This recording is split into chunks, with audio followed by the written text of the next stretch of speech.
is Rey. And I got 2 of them, just in case, you know, Jedi needed one. And that way I would have one on hand, always, permanently. That one. And another one here. They only had 2 designs. And this was 40th Star Wars anniversary. I never saw these on store shelves, apart from at this store where they resell items, usually at a lower retail price. Originally, this thing retailed for $4. I wouldn't have spent $4 on it, but $2, I'm like, yeah, all right, I can do that. So a $2 Empire Strikes Back bookmark. Then we've got some new Star Wars figures, 3 new Star Wars figures really, including a Death Star droid. This is a part of the 50th Lucasfilm Vintage Collection. 3 different Walmart exclusive figures. They finally shipped, and for some reason, and I don't know why, I ended up getting one more than I was expecting to get of the Death Star droid. Oops. But that's good, because I can always, you know, have more. And really unfortunately, I'll be opening, this is going to go in the stack, because I've got a few other figures that I'm going to be opening. Including this one. This is also a part of the Vintage Collection series from Walmart, the latest wave. This is the Luke Skywalker Endor exclusive. The Tusken Raider is the only one missing from this particular series. That one, I believe, has shipped. It just has not arrived. Of all the ones I needed 5 of, that would have been it. I probably did not need more than a couple of the Luke Skywalker. Oh, it's a nice Luke. It was very nice Luke. To have in hand. He will also go in the stack of things to open. Now, speaking of Luke Skywalker, this is one that I did not get a duplicate of. This is a 6-inch scale Power of the Force Luke Skywalker. Not buff Luke Skywalker that Kenner released back in the day. Basically, this was my least favorite series of Star Wars figures. The Power of the Force. They were kind of beefy, and I really was never really... I was not into the beefy figures as much in terms of collecting. They weren't my favorite thing. Muscly things were not my favorite thing. Obviously, I'm the antithesis of muscle. I have muscles. I'm walking around. But this was an exclusive Power of the Force, one of the exclusives that has been released at 50th Lucasfilm, designed much like it was on the card. But of course, this Luke Skywalker, much nicer Luke Skywalker, the 6-inch Luke Skywalker, and I already had a farm boy Luke. So I decided not to get a duplicate of him. Now again, that's a 6-inch Luke Skywalker, not necessarily the 3/4 inch. Also found this on store shelves.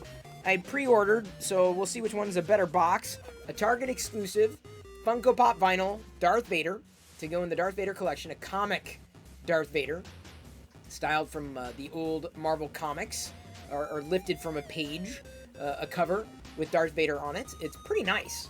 I love that they're doing these types of styles specifically for Darth Vader, and certainly for Star Wars, right? I just can't get all the pops as much as I would love to get the pops.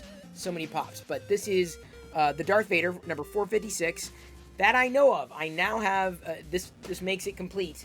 I have a complete collection of Darth Vader Funko Pop vinyl. I had one more thing that I was going to show you. This is something that I'm going to be getting every package of, every edition. How do I say this? I have been blessed with a new subscription box from Fan Home. And when they reached out to me and they said, hey, Chris, do you want to build your own R2-D2? I was going to show you the top of the box, but maybe it's not as picturesque as what's inside. I said, yeah, that'd be awesome to build my own R2-D2. So over the course of the next few months, I'm going to be getting different kits that I will then assemble. Here we go. This is a nice way of showcasing the logo. Is where, oops, that's okay. It was going to get opened anyway. Fan Home sent these kits. As the back says, the journey begins here. We know you'll enjoy it as much as we did developing this amazing build-up model, Star Wars R2-D2. So this is where the journey begins. And inside the kit, there's the explainer. Comes, at least with the first box, 2 of the kits Of how many, I'm not quite sure yet, because there's probably going to be a few of them. This is going to be incredibly mechanical at the end of the day. And so my hope is to be able to, over the next day or so, begin to put this together on stream. And you know how I am with hardware. Stay tuned for more. I am going to be slow building, my own R2-D2 thanks to FanHome, and I'm really excited about that. They've got in the package like 3 different, I'd call them magazines of sorts. I'm not sure what else to call them. There's issue 1 and issue 2. I have issues, trust me. I have major issues. These are exclusive to the Build Your Own R2-D2 set, and this is like the ultimate guide to R2-D2. Each of these booklets is just packed with information. You want to talk about a perfect STEM education? Building your own R2-D2 is the way to go. So I'm going to be learning a lot about electronics and building my own, because I've been invited to build my own, like a big one. I don't think I could ever go that far, but this is the perfect way to do it. It even has this nice little poster. This is what the R2-D2 that I'm going to build is going to look like at the end. I hope.